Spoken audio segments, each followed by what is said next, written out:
আগরতলা, ধর্মনগর এবং উদয়পুরে 3টি স্যাটেলাইট টাউন তৈরি করার পরিকল্পনা নিয়েছে রাজ্য সরকার, জানিয়েছেন মুখ্যমন্ত্রী ডাক্তার মানিক সাহা। আজ ত্রিপুরা জল বোর্ডের উদ্যোগে পৌর নিগমের 32 নম্বর ওয়ার্ডে একটি ট্রিটমেন্ট প্ল্যান্টের ভূমি পূজন ও শিলান্যাস অনুষ্ঠানে যোগ দিয়ে তিনি বলেন, পরিকল্পনা করে শহর সাজানোর উদ্যোগ নেওয়া হয়েছে।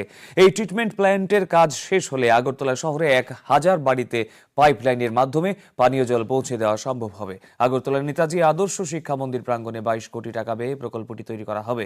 সেই সঙ্গে চম্পকনগরের চম্পাছড়ায় চেকড্যাম তৈরি করার পরিকল্পনা নেওয়া হয়েছে বলেও জানিয়েছেন মুখ্যমন্ত্রী। অনুষ্ঠানে মুখ্যমন্ত্রী ছাড়াও বক্তব্য রাখেন মেয়র দীপক মজুমদার, পানীয় জল স্বাস্থ্যবিধি দপ্তরের সচিব অভিষেক সিং প্রমুখ।